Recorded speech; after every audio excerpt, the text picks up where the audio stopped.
something good happens. And for one single second, you feel it. The relief, the excitement, maybe even a little bit of happiness.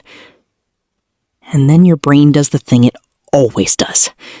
It finds the problem, the risk, the reason this probably won't last, the version of this situation where everything falls apart, the catch that must be hiding somewhere because nothing this good just happens without a catch. You didn't ask it to do that. You never ask it to do that. But it does it every time, faster than you can stop it, before the good feeling even finishes arriving.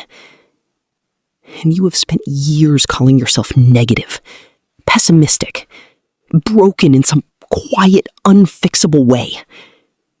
You're not. But there is something happening in your brain that you deserve to finally understand. Because once you understand it, it loses half its power over you. Here is where it actually starts. Nobody is born expecting the worst. It is something that gets learned. At some point, maybe when you were young, maybe more recently, something happened that you didn't see coming. Something good became something bad without warning. Something stable fell apart overnight. Someone you trusted did something you didn't expect. And it hurt. Not just because it was bad, but because you didn't see it coming. Because you had let yourself believe it was safe. And the part that your brain remembered, the part it filed away permanently, was not just that the bad thing happened. It was that you trusted the good thing first. So your brain made a decision, quietly, without asking your permission. It decided that from now on, it would not be caught off guard like that again. It would find the problem before the problem found you. It would see the bad ending coming, even if it had to invent one. And it has been keeping that promise ever since. Every time something good happens and you immediately think of how it could go wrong, that is not you being negative. That is a younger version of you trying to protect you from ever being blindsided again. It worked then. It is just still running now, in situations where it no longer needs to. And this is what it looks like every single day. You nail the job interview, walk out feeling good, and before you even reach your car, your brain has already written the rejection email, already decided you said the wrong thing, already found the version where someone better walked in after you. Someone texts you, "We need to talk," and your stomach drops before your brain even processes the words. You have already had the worst conversation in your head, already cried about it, already planned what you will do after, and they just wanted to ask if you had seen their charger.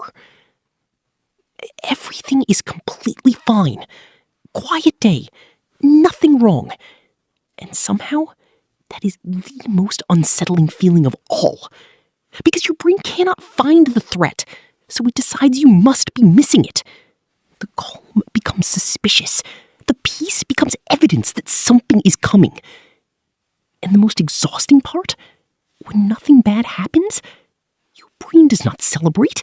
It does not say, "Well done." It does not rest. It just moves to the next thing to worry about. There is no finish line. There is no moment of safety. Just the next potential disaster waiting to be found. Here is the part that nobody talks about. For people who expect the worst, the good times are often the most uncomfortable.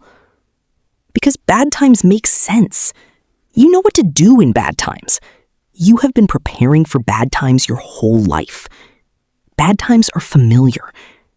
But good times feel like a trap. Like the universe is setting something up. Like the happiness is borrowed and someone is about to come to collect. Like the longer things are good, the worse the fall is going to be when it comes.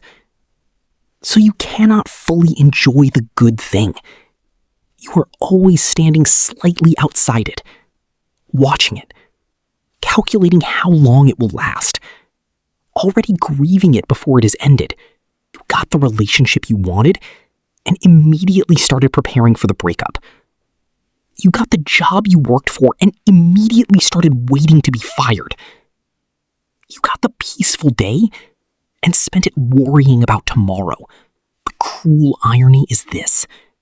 The thing your brain does to protect you from pain ends up being its own kind of pain. A constant, low-level, never quite off kind of pain that follows you into every good thing you have ever had. You were never fully there for any of it because your brain wouldn't let you be. Let's be honest about what this is costing you. It is costing you the present moment. Every single day. You are not in your life. You are watching your life from a slight distance, always monitoring, always calculating, always one step removed from the thing you are actually standing in. It is costing you relationships because the people who love you are showing up fully and you are showing up with one foot already out the door. Not because you don't care, because caring feels dangerous. Because the closer someone gets, the louder the voice becomes that says, this will hurt when it ends. It is costing you your wins. Every achievement you have immediately minimized. Every good thing you have immediately qualified. Not because it wasn't real, because letting it be real felt like tempting fate. And it is costing you rest. The kind of rest where your body actually believes it is safe. Where your shoulders come down. Where your jaw unclenches.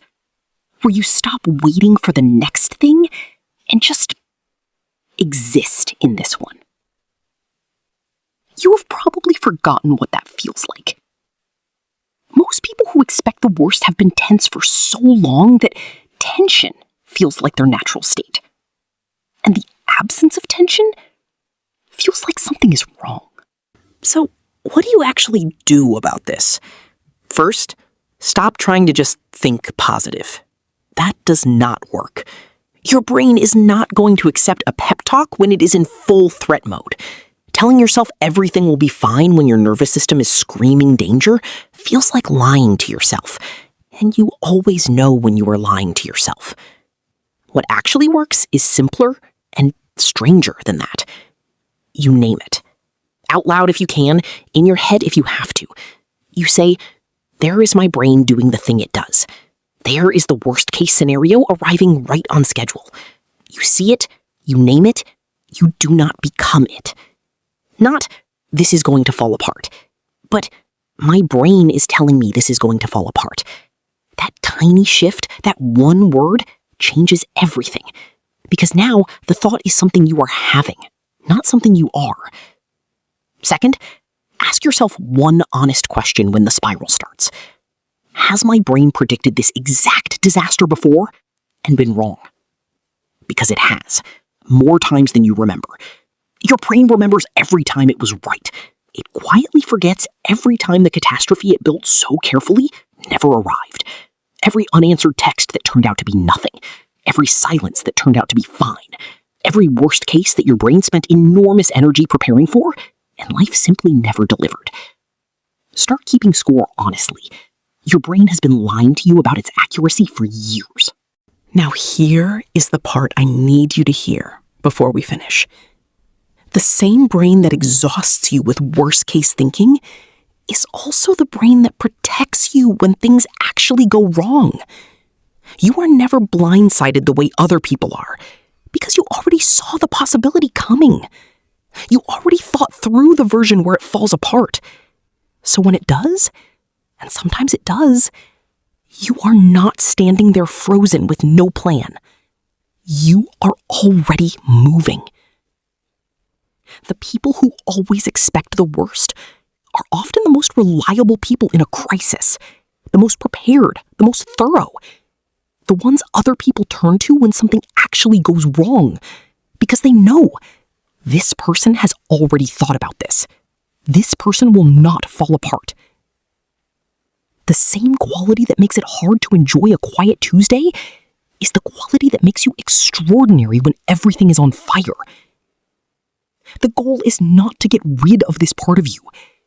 The goal is to stop letting it run every quiet Tuesday. Let it be there for the fires. You don't need it for the ordinary days. And ordinary days, the unremarkable, nothing going wrong, quiet Tuesday kind of days, are actually most of your life. You have been spending most of your life preparing for the fires. You are allowed to just live in the Tuesday. Your brain is going to keep doing the thing it does. Tomorrow, something good will happen, and it will find the problem in it. Someone will say something kind, and it will wonder what they want. A quiet day will arrive, and it will start scanning for what is coming next. You do not have to fix that to have a good life. You just have to stop waiting for the worry to finish before you let yourself live. The good thing is happening right now. The brain is running its program.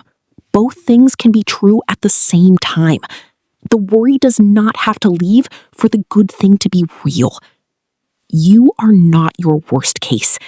You are the person the worst case has been trying to protect for years. And that person, the one your brain has been working so hard to keep safe, they are allowed to enjoy something, starting right now. If this video finally explains something you have felt your whole life, subscribe. Every week, we break down the psychology behind the things you feel but cannot quite explain.